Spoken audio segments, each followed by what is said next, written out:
La Bhagavad Gita par Sri Aurobindo. Chapitre 1. Kurukshetra.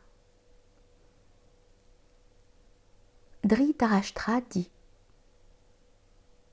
à Kurukshetra, sur le champ de l'accomplissement du Dharma, quand il fait, ô Sanjaya, réunis désireux de livrer bataille, mon peuple et les Pandavas?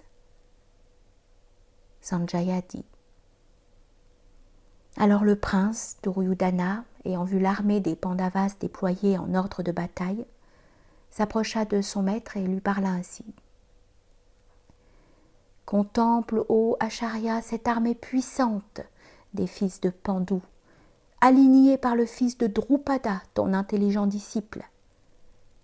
Vois dans cette armée puissante des héros et de grands archers qui dans la bataille égalent Bhima et Arjuna, Yuyudhana, Virata et Drupada au grand char, Drishtaketu, Shekitana et le vaillant prince de Kashi, Purujit et Kantiboja et Shabya, grand entre tous les hommes, Yudamanyu le fort et Uttamojas le victorieux, le fils de Subhadra et les fils de Draupadi, tous héros de grande prouesse.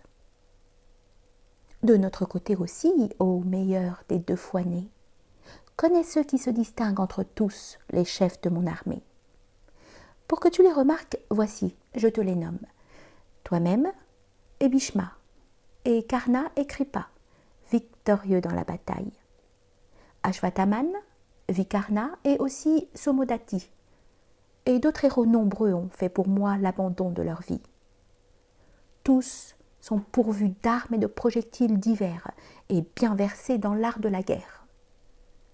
Illimitée est notre armée et elle est conduite par Bhishma, tandis que la leur est limitée et dépend de Bhima.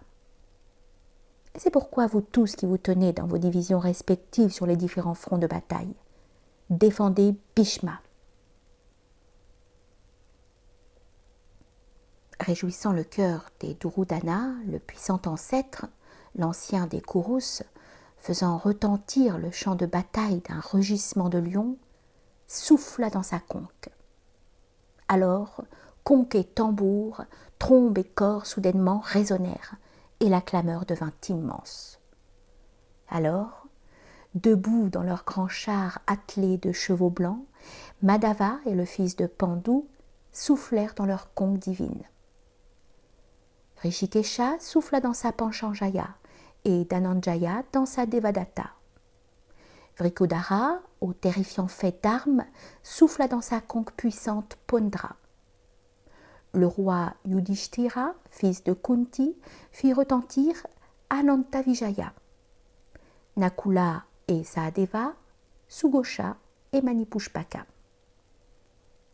Et Kashya au grand arc, et Shikandin au grand char, Drishtadyuma et les fils de Draupadi au seigneur de la terre, et Sobhadra aux bras puissants, firent de toutes parts résonner leurs conques.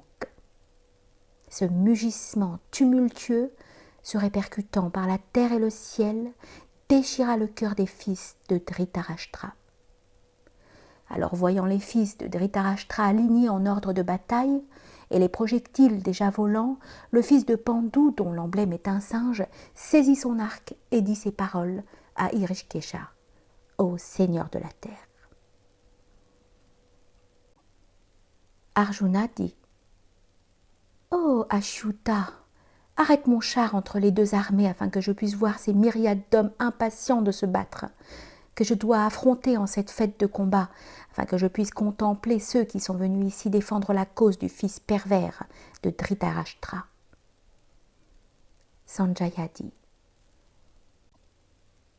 Gudakesha lui ayant parlé ainsi, Rishikesha arrêta le meilleur des chars entre les deux armées, ô Bharata, devant Bhishma, Drona et tous les princes de la terre, et dit: regarde, ô Partha, ces Kurus assemblés. Alors vit Partha dans les camps opposés, oncle et aïeul, maître, cousin, fils et petit-fils, camarades, beaux-pères, bienfaiteurs. Voyant tous ses parents alignés pour la bataille, Kaunteya, envahi de grande pitié, parla ainsi dans le découragement et la tristesse. Arjuna dit: Voyant les miens, ô Krishna, ainsi prêts à combattre, mes membres fléchissent et ma bouche se dessèche. Mon corps tremble et mes cheveux se dressent. Gandiva glisse de mes mains et toute ma peau semble brûler. Je ne puis me tenir debout et mes pensées semblent un tourbillon, et aussi je vois des présages funestes. Ô Keshava, à quoi bon tuer les miens dans la bataille? Ô Keshava, je ne désire ni victoire, ni royaume, ni plaisir. Pour nous, qu'est-ce qu'un royaume? Ô Govinda, que sont les jouissances? Qu'est-ce même que la vie? Ceux pour qui nous désirons royaume, jouissance, plaisir, les voici dans la bataille, abandonnant vie et richesse, maître, père, fils, aussi bien que grand-père, oncle, beau-père, petit-fils, beau-frère et autres parents. Je ne voudrais consentir à les tuer. Dû-je être tué moi-même, ô Madhusadana, même pour régner sur les trois mondes, bien moins encore pour la terre. Quels plaisirs pourront être nôtres, ô Janardana, quand nous aurons tué les fils de Dhritarashtra? Le péché nous saisira si nous les tuons, bien qu'ils soient les agresseurs. Aussi, pour nous, ne sied-il pas de tuer les fils de Dhritarashtra, nos parents? En vérité, comment pourrions-nous être heureux, ô Madhava, tuant notre propre famille? Bien que, aveuglés par la convoitise, ne voient nul péché à détruire la famille, nul crime à combattre des amis, pourquoi nous n'aurions-nous pas la sagesse de reculer devant un tel péché?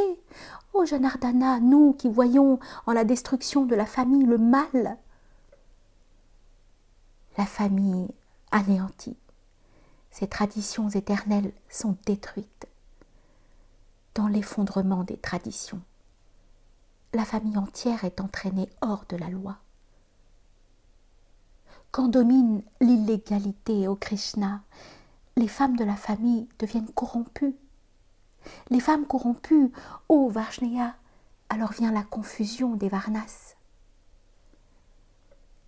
Cette confusion conduit à l'enfer les destructeurs de la famille, et la famille elle-même. Car les ancêtres privés de pinda et de libation périssent. Par ces méfaits des destructeurs de la famille, qui conduisent à la confusion des ordres, les lois éternelles de la race et la loi morale de la famille sont détruites.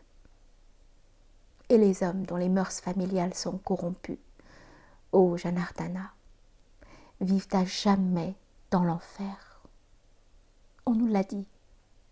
Hélas, nous étions engagés en un grand péché, nous qui cherchions à massacrer nos proches par soif des plaisirs de la royauté. Il vaut mieux pour moi que les fils de Dhritarashtra, armés, me massacrent désarmés et sans résistance. Sanjaya dit: ayant ainsi parlé sur le champ de bataille, Arjuna s'affaissa sur le siège du char, laissant tomber l'arc divin et le carquois inépuisable, l'esprit accablé par le chagrin.